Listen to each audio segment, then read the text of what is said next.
G'day folks. Today I'm just going to make a very low production video about how I record electronic music.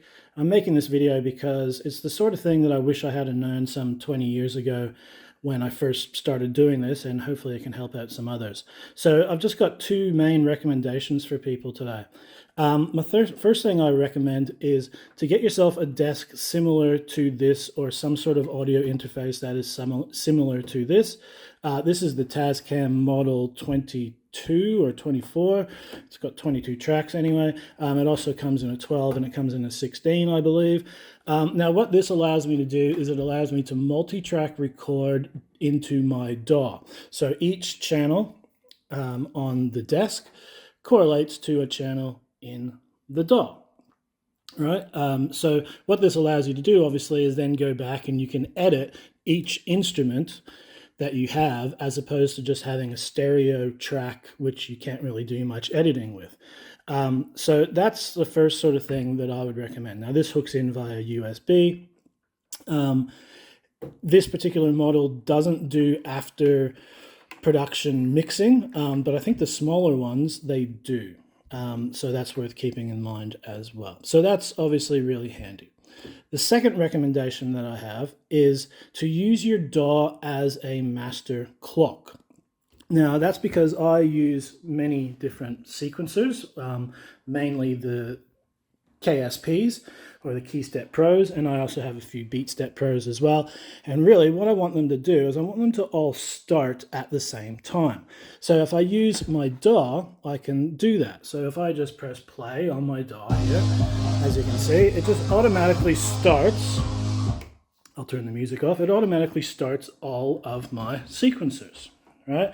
So they are all playing in conjunction with each other, or in time with each other, right?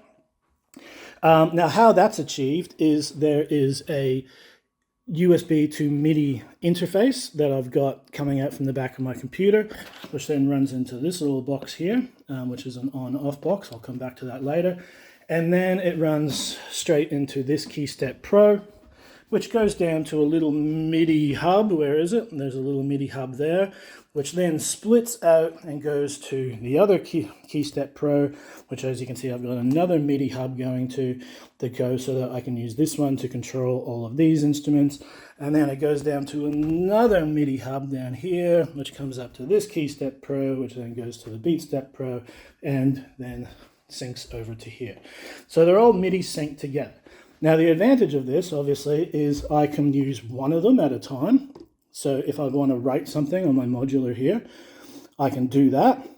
And then what I would do is I would go back to the computer and I'd set the BPM to whatever I had set on the KeyStep over at my modular. And all I have to do is just then press record and play on here. And it will start in time with whatever I've done over on the KeySteps modular over there. Obviously, why this is handy, because if everything is playing into the grid on Ableton, then I'm able to punch stuff in afterwards. I'm able to record other instruments in time with what I had previously done. So it's just really handy. And of course, if I wanted to just have a jam with everything, right? All I need to do is just press record in Ableton and it will start recording. And I can just have a live jam and everything will be recorded onto each separate audio channel. Now, of course, I'm using various mixers. I've got a bunch of sub mixers because I've got so many instruments. But ideally, you might just have 10 instruments and you put them all in here and you can have each instrument on each channel.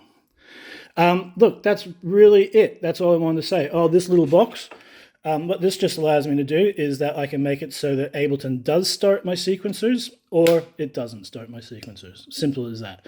Obviously, that's handy if I'm doing editing in Ableton and I don't want to start my sequencers. Oh, another quick thing I wanted to mention is, of course, you can use this desk to bring music back from what you've recorded from the computer and send it to your monitors. So all you got to do is you set this channel here to PC, or any channel to PC. You turn up the volume, you press play, and I'm now listening to what I've recorded on the computer as opposed to what's incoming from the instruments. So yeah, that's also extremely handy. If you have any questions, please let me know. Just wanted to make this again just to try and help some people out potentially. All right, thanks.